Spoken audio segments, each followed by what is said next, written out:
Hello and welcome to another First Chapter Friday, the holiday editions. I'm doing some special ones just for the Christmas season, and this one is a little bit different than the other two I have already shared with y'all, and this one to me looks kind of fun. It's called Fairy Tale Christmas. And when I look on the back, it says something. Santa Claus has been kidnapped. This is definitely a different kind of Christmas story, but one that I think we could hopefully all enjoy. Hopefully they'll find him. I bet I won't find out in chapter 1 though. But let's go ahead and get started. Chapter 1, The Abominable Stew. Once upon a Christmas time, just a few bedtime stories before Christmas Eve, and long after every happily ever after ending, a clandestine meeting was being held. Of course, you'd expect such a meeting to be undercover, underhanded, sneaky, and dishonorable. But that's not why it was called a clandestine meeting.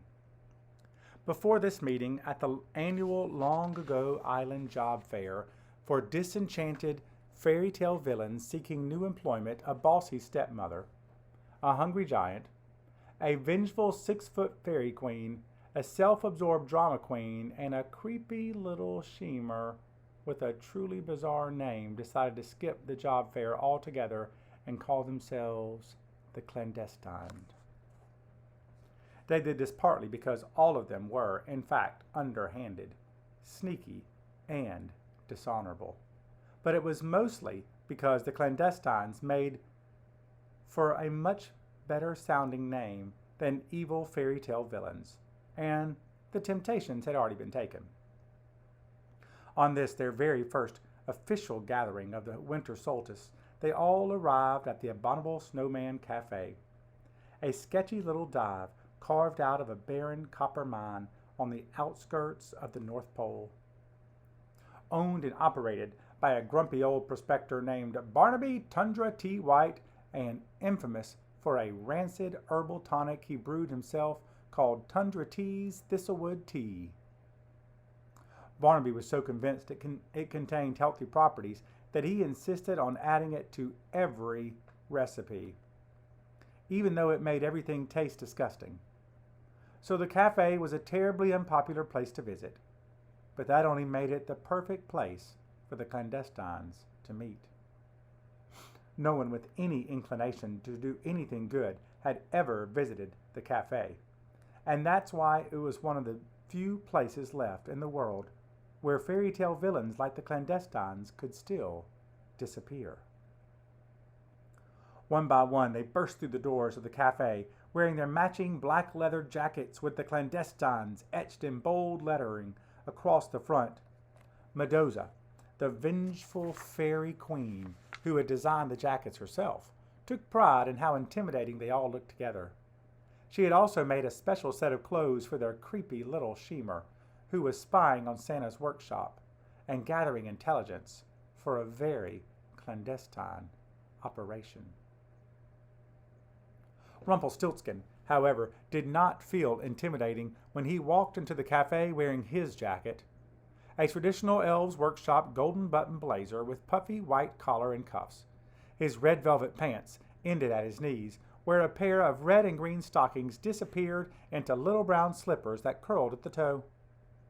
And if that wasn't bad enough, hanging from the tips of his slippers were 2 tiny bells that jingled happily with every step. It was enough to drive anyone mad. "Hey, Rump, what's the word?" Snow White's dangerously vain drama queen asked. "Don't call me that," the little man snapped as he adjusted the fur cap on his head. "I hate it when you call me that." "I thought you hated being called Stiltskin," Cinderella's wicked stepmother, Agatha, said. "I hate that too. Just call me Goldman." Twisting around in his chair, he called for the waiter. "Hey, is anyone going to take our order, or do we have to cook it ourselves?" From a nearby table, old Barnaby White, who, in addition to being a terrible cook, was also the only waiter in the place, which only contributed to the cafe's abysmally slow and short-tempered service, spitefully walked over to take their order. "This better not be on separate checks," Barnaby growled. "It's not," said Mendoza. "Give it to him." She pointed at Goldman. "Wait, what? Why me?" "Because you're the one who can turn straw into gold," she snapped. "It's not like any of us are working right now." The others nodded in agreement. "Fine," Goldman growled. "How's the stew?" "Abominable." And said Barnaby matter-of-factly. "Just how we like it," the drama queen said, gleefully, as all the clandestines cackled in unison. Well, everyone cackled, except the dim-witted giant, who had the smallest brain in the room, but somehow possessed a much more discerning palate than anyone else. "Do you have any fee-fi-fo-fum sauce?" the giant asked. Perched on 2 stools, one for each half of his ginormous backside, he barely fit beneath the cafe's ceiling. "Red or green?" Barnaby asked. "Red, like the blood of an Englishman," the giant laughed at himself. "Yeah, like I haven't heard that one before," Barnaby said rudely. He belched, scratched his beard and his backside, and sluggishly made his way back to the kitchen to fetch their stew and a bottle of red fee-fi-fo-fum sauce. In the meantime, the clandestines got down to the real business of their meeting, plotting revenge. For years, they had all been searching for a way to change the ending of their stories. They were tired of good always triumphing over evil. They were sick to death of love conquering all. They'd had it up to their eyeballs with happy endings.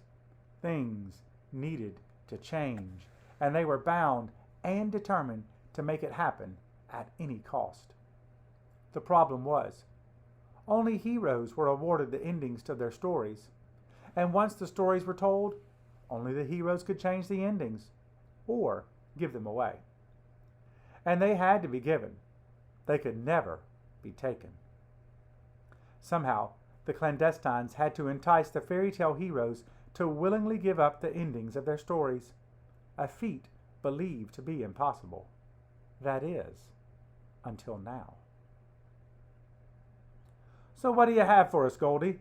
Agatha said. "Goldman, it's Goldman, not Goldie." He gritted his teeth so hard, it was a wonder they hadn't cracked. Okay, Goldman," Agatha said. "Just talk already. The suspense is killing us." The little man picked up his rotten thistleweed eggnog shot and gulped it down. The noxious drink made his eyes water, and he sighed with pleasure. "Well, something big is going down this Christmas Eve." I know what it is, the giant interrupted. "Santa's delivering presents, right?" Everyone at the table rolled their eyes. "Yes, of course, you big dumb giant. Santa's delivering presents," Goldman snapped. "But this is different. The elves have been working overtime since Mother's Day, building more toys than anyone has ever seen. They've been working so much that representatives of the North Pole Elf and the Reindeer Laboratory Association, the NPERLA, are demanding that Santa rewrite their contracts to include overtime pay with extra hugs, kisses, and tickles." The giant made a retching sound. "I know. I gagged too. But there's more. They also want twice as many candy canes and cookies upon completion, and get this, a brief forum to express their grievances." The group was silent, for a moment failing to see the significance of the news. "So what?" Mendoza asked, unimpressed. "What do you mean, so what?" Goldman exclaimed. "This is historic. Santa's elves are the hardest working, non-complaining creatures in existence, and they've actually been so overworked they need to unionize?" "But what does that mean?" the giant asked, not really understanding what had been said. Only there seemed to be a whole lot of kissing going on in the North Pole. "It means I found a way to get what we want," Trust me, if I can do anything, I can anticipate how a person might become desperate for help. And I know how to take advantage of that. I happen to know a thing or two about magic and what it takes to make impossible things happen in one night. I've also done the math. Santa's sleigh is 150 years old. It's never delivered so many toys before.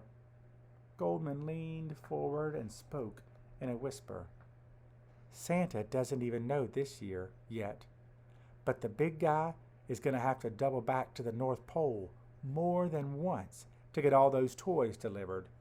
His schedule has never been this tight, and for the first time in history, he's not going to be able to deliver them all in time. Well, we don't feel bad for him, the drama queen added sarcastically. No, don't you understand? Goldman hissed. This is perfect. The closer it gets to Christmas, the more desperate he's going to be for solutions. The elves might be great builders, but they're useless when it comes to delivering presents. He's going to need all the full-size help he can get. So how do we get Santa Claus? Agatha interjected. You asked me to find a way to get Santa out of his workshop before his travel security charms activate on Christmas Eve. Well, this is it. Failure to deliver all the presents is not an option for Santa.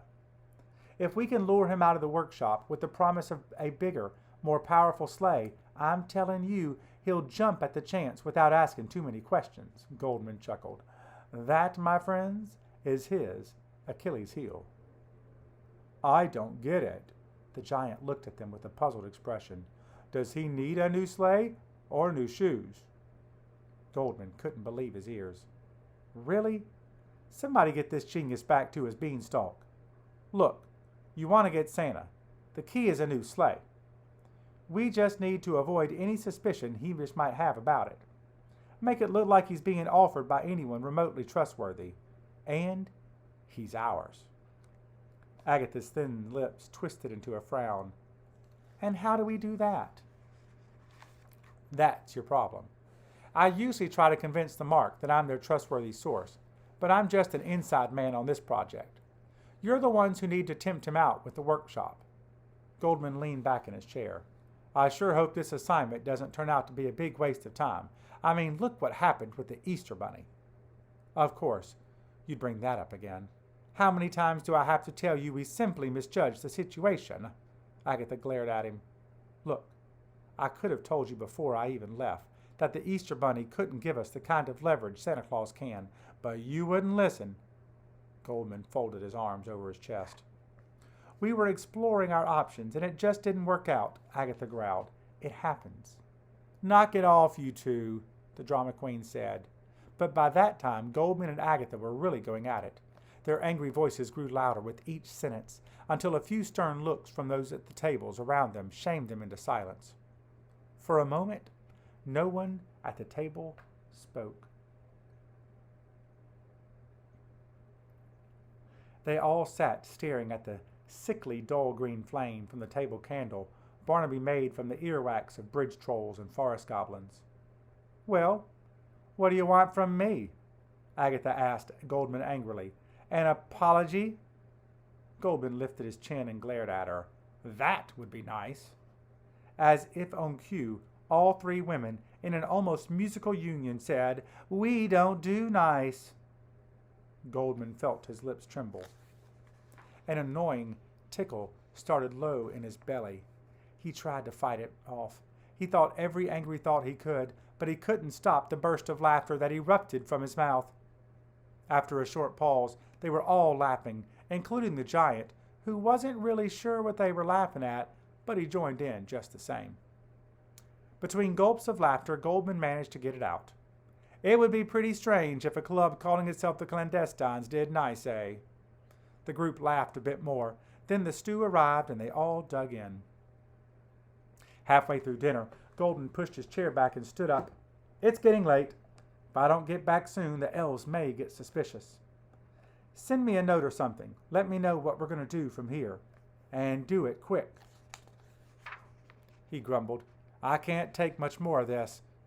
Much to his irritation, his boots jingled happily as he wove his way past every tough-looking customer of ill repute at the abominable Snowman Cafe.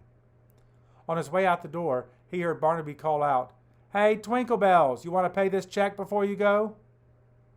Unwilling to take a single embarrassing jingle step that wasn't absolutely necessary, Goldman called back to the counter, "Just put it on my tab, Barn." Then, glaring at a particularly rough-looking character, he said, "I ain't no Twinkle-Bells. I downed every drop of that abominable stew." He hiked up his red velvet knickers and proudly jingled out the door. I do wonder what their plan is. This might be one worth trying. It sounds like it's going to be a lot of fun. I hope you have a wonderful holiday season.